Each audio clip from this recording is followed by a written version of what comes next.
to do your podcast, by the way. I've had a great reaction to it. Good, bad and ugly, which is the perfect reaction to any interview. Thanks for coming on.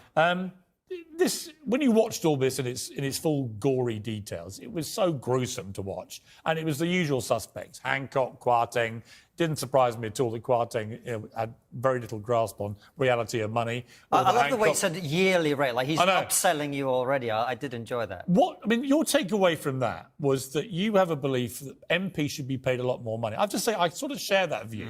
I sort of think if you pay peanuts, you get monkeys, right? And we're paying peanuts and getting people who just seem to me to be extremely low caliber politicians. And we need to somehow raise that bar. Would money alone do that, do you think? Well, the headline, pay them more, is what people took away from what I've been saying about this. My view is, yes, you pay them more, but you then also ban them from... You say they're allowed to have second jobs. They're allowed to have third jobs and fourth jobs and fifth jobs.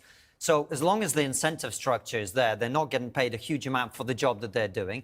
Obviously, compared to the ordinary person, they're being paid a fair chunk of money. But compared to other people operating at the top of society. I mean, if you wanted your favourite football club to be run by someone who's very good, you'd happily pay them 3-4 million quid a year, right? And in Singapore, they pay apparently their politicians a lot of money, millions of dollars. So they take a view that you then attract the best talent.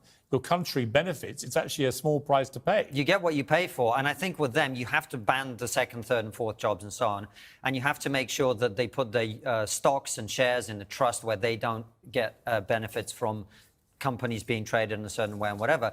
But the bottom line is, Piers, you get what you pay for. And well, it's interesting. I mean, on that point, we have to get better people into Parliament. Right. So Singapore, they get £672,000 a year for an average member of Parliament in Singapore. Spain is only 49,000, Germany 108,000, United States senators 142,000 pounds, and France just under 80,000 pounds. So I guess by comparison to most of Europe, ours get this, in the kind of middle range of that. But Singapore dramatically different, and they believe over there it really does attract a better calibre. And that makes perfect sense to me. I just think one of the biggest problems with our politics, Piers, is people think about tribe rather than results. And if you're tribal about this, you go, well, Hancock and Kwarteng, of course. But actually, cast your mind back to the Blair government. It's not like they were all squeaky clean either. We have a system in which the incentive structure encourages politicians not to take money from us and to serve us. We have a political system where they take money from, in this case, some pretend Korean company. And who are they then serving? Well, exactly. I completely agree. I want to switch to another story which I thought would probably get your interest. The Guardian newspaper owners, so The Guardian being the most woke newspaper on planet Earth, absolutely beyond reproach. And they've led cancel culture, they've led wokery. They are purer than pure, whiter than white, in all things ethical.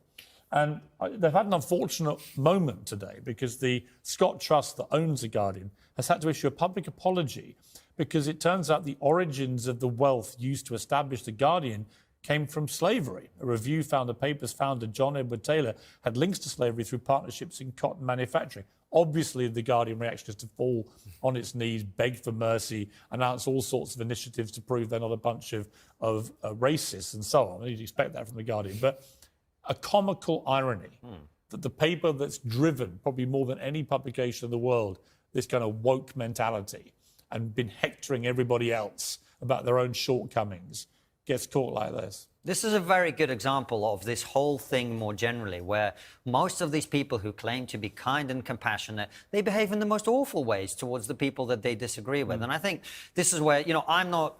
I don't spend a lot of time reading The Guardian. I'm not going to cancel The Guardian. It's actually bad for my mental health, so I don't. But what I do think is, everyone lives in a glass house to some extent. And I think what I take out of this is we should all stop throwing rocks around.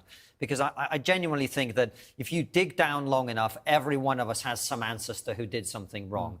And the less we focus on things that happened 300 years ago, and the more we come together and try to solve the problems of today, I think the better off we're going to be. I just think this self-flagellation over historical stuff, which current people had nothing to do with. What's the point? It's like this thing in San Francisco where they're looking to pay millions and millions of dollars to every black person who lives in San Francisco as some kind of reparations for what previous generations did hundreds of years ago.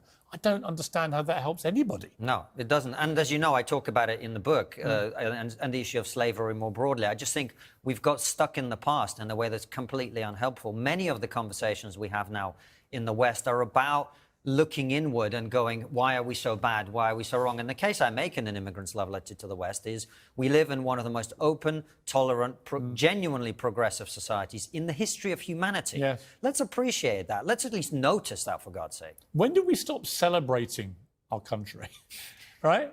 And I feel the same way about America. A new poll came out today saying the majority of Americans, for the first time I can remember, now no longer think it's the best country in the world. Americans always used to do that, right? Now they don't. There's a kind of, again, self-flagellation about the state of the countries now, whereas America and Britain, in many ways, are two of the great countries of the world today. Unquestionably. Right? And to me, it's mind-boggling that we're in this position. But beyond being sort of frustrated and going, oh, these pink-haired idiots are running around, ruin whatever, to me, this is a real threat, Piers, because if we in the West do not have the strength of our convictions, we do not have the courage to stand up and say, you know, our history is the same as the history of every other society. We've done good and bad.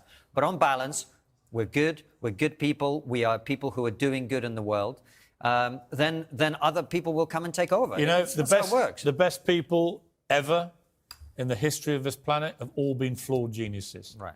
I'm talking to one and you're facing one. Two prime examples. Konstantin, great to see you. Immigrants Love Letter to the West, really excellent book. Making the points you just made. Good to see you. Thank you. Appreciate it. Thank you.